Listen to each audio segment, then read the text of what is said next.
League of extra ordinary gentleman. ये कहानी England की है। साल होता है 1899, जहां पर बैंक ऑफ इंग्लैंड के अंदर एक आदमी जिसका नाम फैंटम है अपनी गैंग के साथ एंटर कर जाता है। वहां से वो बहुत सारे पैसे और great artist Leonardo da Vinci का ब्लूप्रिंट लेकर निकल जाता है। ये एक बहुत बड़ी चोरी है जिसमें लियोनार्डो दा विंची के ब्लूप्रिंट को चुरा लिया गया है। इसीलिए इंग्लैंड को लगता है कि ये जर्मनी ने करवाया है। वहीं फैंटम इसके बाद जर्मनी जाता है, जहां पर वो जर्मनी के कुछ साइंटिस्ट को अगवा कर लेता है, साथ ही उनकी इन्वेंशंस को तबाह कर देता है। और अब जर्मनी को लगता है कि ये इंग्लैंड ने करवाया है, इसीलिए इन दोनों देशों के बीच में अब जंग का माहौल बन जाता है।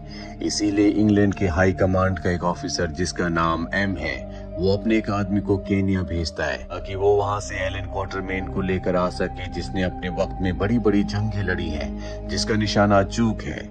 दरअसल अपने बेटे की मृत्यु के बाद उसने सब काम छोड़ दिए हैं और अब एम का आदमी उस तक पहुंच जाता है। वो कहता है कि मैं चाहता हूं कि आप हमारे साथ इंग्लैंड चले, आपको एम ने बुलाया है।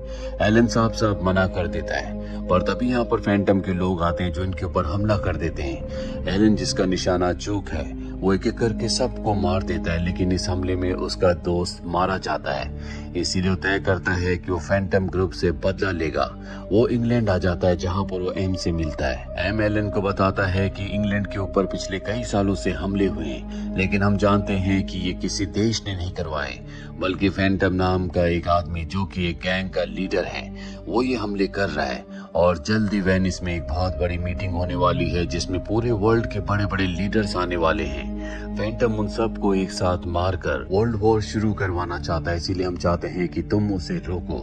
हमने एक टीम का गठन किया है। और इसके बाद एम उसे अपनी टीम के एक मेंबर से मिलवाता है जिसका नाम कैप्टन नीमो होता है। दूसरा होता है इनविजिबल थीफ रॉडनी।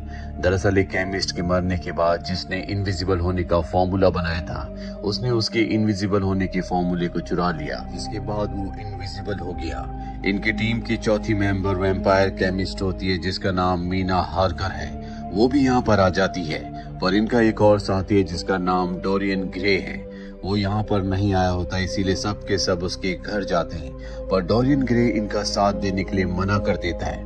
तभी फैंटम अपने लोगों के साथ वहां पर आकर इन सब को गन पॉइंट पर ले लेता है और कहता है कि मैं वर्ल्ड वॉर चाहता हूं ताकि मैं अपने आधुनिक हथियार सभी देशों को बेच सकूं। तभी फैंटम की टीम का, उसके गैंग का एक मेंबर उन्हीं के ऊपर गोलियां चला देता है जिसका नाम टॉम है। दरअसल टॉम यूएस के लिए काम करता है और वो जानबूझकर उसके गैंग में शामिल हुआ था। गोलियां चलाने के बाद इन सबको भी मौका मिल जाता है, ये फैंटम के लोगों के ऊपर हमला कर देते हैं। और तभी फैंटम का एक आदमी डोरियन ग्रे के ऊपर कई सारी गोलियां चला देता है, लेकिन फिर भी डोरियन ग्रे खड़ा रहता है। और जब उसकी शर्ट को हटाया जाता है तो देखते हैं कि उसकी गोलियां जो उसके शरीर में लगी थी वो अपने आप ही गायब हो गई। दरअसल एक कर्स्ड पोर्ट्रेट की वजह से वो अमर है, उसे मारा नहीं जा सकता।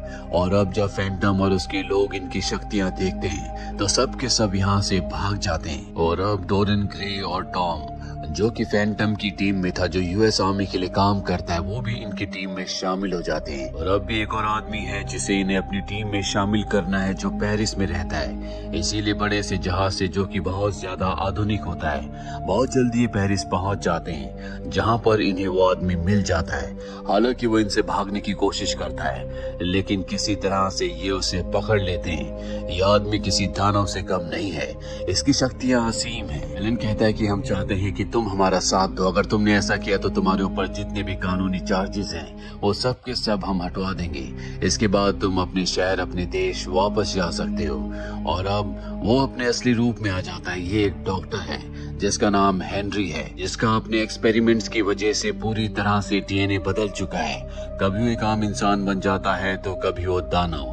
वो एक ड्यूल पर्सनैलिटी है और इन ड्यूल पर्सनैलिटी के लिए वो अपने आप से संघर्ष भी कर रहा होता है। और अब ये 7 लोगों की टीम है जिन सब के पास कुछ न कुछ सुपर पावर्स हैं। ये किसी भी कीमत पर फैंटम को रोकना चाहते हैं, जो वेनिस पर वर्ल्ड लीडर्स के ऊपर हमला करना चाहता है ताकि वर्ल्ड वॉर शुरू हो जाए। ये जहाज से वेनिस की तरफ निकल पड़ते हैं। तभी ये देखते हैं कि कैप्टन रूम में जमीन पर कुछ बारूद पड़ा हुआ है। साथ ही वहाँ की किताबें अपने आप ही गिर जाती है। मीना उस बारूद को लैब में चेक करती है, तभी वहाँ पर डोरियन ग्रे भी आ जाता है। मीना उसे बताती है कि ये कैमरे की फ्लैश से निकलने वाला बारूद है।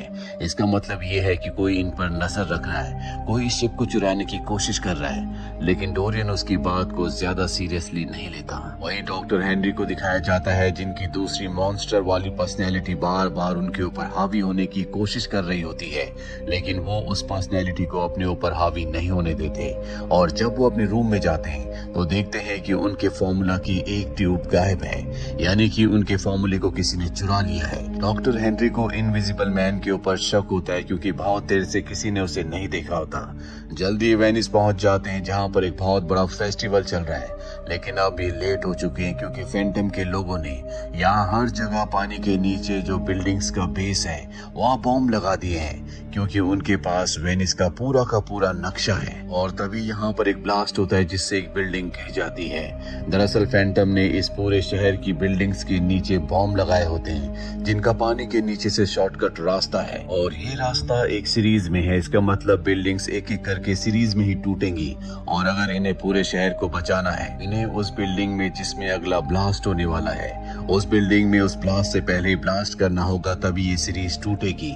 इसीलिए शिप के कैप्टन को वहां पर छोड़कर सब के सब उस अगली बिल्डिंग तक पहुंच जाते हैं, लेकिन रास्ते में फैंटम के लोग इनके ऊपर हमला करते हैं। इसीलिए डोरियन ग्रे गाड़ी से उतर जाता है ताकि उन लोगों को रोक सके। उसके साथ मीना भी उतर जाती है, जिसके अंदर वैम्पायर्स की ताकत है। मीना अपनी वैम्पायर्स की ताकत से और अपने बैट्स की मदद से रास्ता साफ करती है। जल्दी ये उस बिल्डिंग तक पहुंच जाते हैं जहां पर ब्लास्ट होने वाला होता है। ये शिप के कैप्टन को इशारा करते हैं, जो वहां से मिसाइल छोड़ता है और बिल्डिंग को ब्लास्ट करके पूरे शहर को बचा लेते हैं। वहीं एलन फैंटम को देख लेता और उनका पीछा करते हुए एक जगह पहुंच जाता है, जहां पर फैंटम एलन से कहता है कि मैं तुम्हारे बारे में सब कुछ जानता हूं, तुमने अपनी गलती की वजह से अपने बेटे को खो दिया था। एलन कहता है मुझे पता है कि हमारी टीम में तुम्हारा एक आदमी है, जल्दी उस आदमी को मैं ढूंढ निकालूंगा। फैंटम कहता है कि मुझे पता है कि तुम्हें लगता है कि इनविजिबल मैन मेरा आदमी है, लेकिन ये तुम्हारी गलती है। फैंटम वहां से चला जाता है और अब हमें शिप में दिखाया जाता है, जहां पर डोरियन ग्रे शिप के कैप्टन के एक आदमी को गोली मार देता है, जिससे हमें समझ में आ जाता है कि डोरियन ग्रे ही फैंटम का आदमी है। वहीं एलन अपने सभी साथियों के पास आता और बताता है कि फैंटम और कोई नहीं बल्कि एम है, जिसने हमें इस मिशन पर भेजा था। यहाँ पर डोरियन ग्रे और इनविजिबल मैन के अलावा सभी लोग होते हैं। सबको लगता है कि इन दोनों में से कोई ना कोई कल्प्रिट है जो कि फैंटम के लिए काम करता है। तभी वहाँ पर वो आदमी आता है जिसे डोरियन ग्रे ने गोली मारी थी।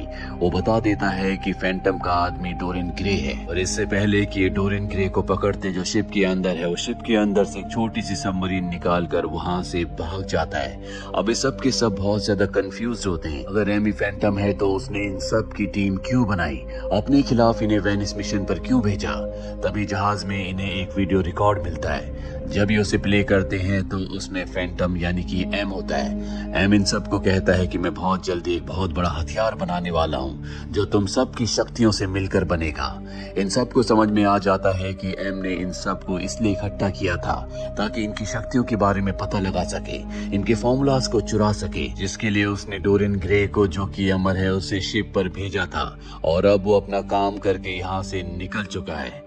यहाँ पर एम यानी कि फैंटम इन सबको कहता है कि मैं अपने बारे में, अपने प्लान के बारे में तुम्हें इसलिए बता रहा हूँ क्योंकि अब तुम में से कोई नहीं बचेगा। मैंने शिप में बॉम्ब फिट कर दिए हैं जो जल्दी ब्लास्ट होने वाले हैं। अगले पल शिप में बॉम्ब ब्लास्ट होते हैं, जिससे शिप में पानी भरना शुरू हो जाता है। सब के सब शिप के आगे हिस्से में भागते हैं और ये शिप के एक हिस्से को पूरी तरह से ब्लॉक कर देते हैं, जिसके अंदर हेनरी होता है। हेनरी अपने दूसरे अवतार में आ जाता है और शिप के उस लीवर को खींच देता है, जिससे सारा का सारा शिप का पानी बाहर निकल जाता है और इस तरह से इनकी जान बच जाती है। अब डोरियन ग्रे जिस सबमरीन से भागा था उसमें एक ट्रांसमीटर होता है, जिससे इन्हें पता चल जाता है कि वो मंगोलिया गया है, जिसका मतलब फैंटम यानी कि एमपी मंगोलिया में है। ये सब के सब मंगोलिया पहुंच जाते हैं, जहाँ देखते हैं कि फैंटम ने यानी कि एम ने पूरा का पूरा अपना साम्राज्य बनाया हुआ है। इनके साथ इनविजिबल मैन है, जिसे ये वहाँ पर भेजते हैं। इनविजिबल मैन वहाँ पर जाकर देखता है कि रशिया के वैज्ञानिक जिन्हें एम ने किडनैप किया था वो वहाँ पर बहुत बड़े लेवल पर हथियार बना रहे होते हैं। साथ ही इन लोगों के अंदर जो जो शक्तियां होती है उन सभी शक्तियों के सैंपल वहाँ से डोरियन ग्रे लेकर भाग गया था, जिसकी वजह से इन्हीं के जैसे शक्तियों वाले बहुत सारे इंसान वहाँ पर एम ने बना दिए होते हैं। और अब ये सारी बातें आकर वो अपने साथियों को बताता है। वहीं डोरियन ग्रे को दिखाया जाता है जो एम के सामने होता है। दरअसल एम का साथ वो इसलिए दे रहा होता है क्योंकि एम ने उसकी एक पेंटिंग को चुराया है।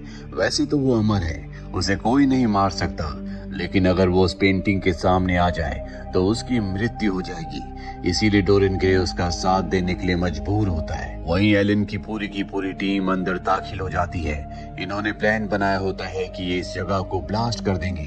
सबसे पहले इनविजिबल मैन की मदद से चारों तरफ बॉम्ब को फिट कर देते हैं। साथ ही यहाँ पर एम ने जितने भी लोगों को, जितने भी वैज्ञानिकों को कैद किया होता है, ये उन सबको आजाद कर देते हैं। और तभी डॉक्टर हेनरी के सामने उन्हीं का एक रूप आ जाता है जो कि उनसे भी खतरनाक होता है। पर कैप्टन नीमो और डॉक्टर हेनरी दोनों मिलकर उसे मारने में कामयाब हो जाते हैं। वही मीना, जिसके अंदर वैम्पायर की शक्तियां हैं, वो डोरियन ग्रे से लड़ रही होती है, लेकिन डोरियन ग्रे पर किसी भी हथियार का कोई भी असर नहीं होता। वो तलवार से उसे दीवार के साथ फंसा देती है।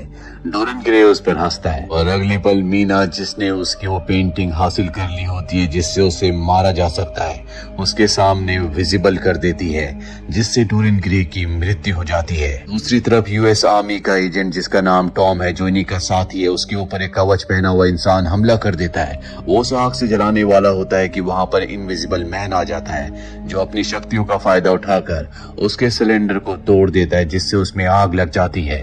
पर इन सब के चलते वो खुद भी जल जाता है, जिससे उसकी मृत्यु हो जाती है। एक तरफ हमें एम को और एलन को लड़ते हुए दिखाया जाता है। दरअसल एम यहाँ से उन सभी फॉर्मूलाज को, जिनसे वो इन्हीं के जैसे शक्तियों वाले बहुत सारे इंसानों को बना सकता है, भागने की कोशिश कर रहा होता है। पर अब उसे एलन ने पकड़ लिया है और एम किसी तरह से उसे गोली मारकर ऊपर से कूदकर सभी फॉर्मूलाज को लेकर वहां से भाग जाता है। तभी यहाँ पर टॉम भी आ जाता है और अब एलन टॉम से कहता है कि तुम्हें एम पर निशाना लगाना होगा। टॉम का निशाना इतना अच्छा नहीं है और एलन उसे विश्वास दिलाता है कि तुम ऐसा कर सकते हो। एलन का खुद का निशाना चूक है, लेकिन वो जख्मी है, इसीलिए खुद वो निशाना नहीं लगा सकता। वो अपनी खास गन टॉम को देता है और कहता है कि निशाना लगाओ। एम अपने शिप की तरफ भाग रहा होता है, खुश होता है कि वो बचकर निकल गया। पर अब टॉम ऊपर से निशाना लगाता है और इस बार उसका निशाना बिल्कुल सही जगह पर लगता है। उसके निशाने की, उसकी गोली की वजह से एम की मृत्यु हो जाती है और उसके पास जो बैग होता है जिसके अंदर इन सभी की शक्तियों के फॉर्मूलाज हैं, वही पानी में दफन हो जाता है। और अब एलन बहुत ज्यादा जख्मी है, इसीलिए उसे अफ्रीका की धरती पर लाया जाता है जहां पर उसके बेटे को दफनाया गया था। ये सब मिलकर एलन को वहां पर दफना देते। टॉम उनकी गन को भी उनकी ग्रेव के ऊपर रख देता है। अब ये सब के सब चले जाते हैं। अभी यहाँ पर एक विच डॉक्टर आता है। दरअसल एलन ने सबको बताया था कि अफ्रीका की धरती उन्हें कभी मरने नहीं देगी। और अब विच डॉक्टर यहाँ पर एक रिचुअल को परफॉर्म करता है, जिसके बाद बिजली चमकती है, जिसका मतलब ये है कि एलन एक बार फिर से जिंदा होगा और अपनी टीम के पास वापस जाएगा। इसी के साथ ये फिल्म, ये कहानी यहीं पर खत्म हो जाती है। उम्मीद करते हैं कि ये कहानी आपको पसंद आई होगी।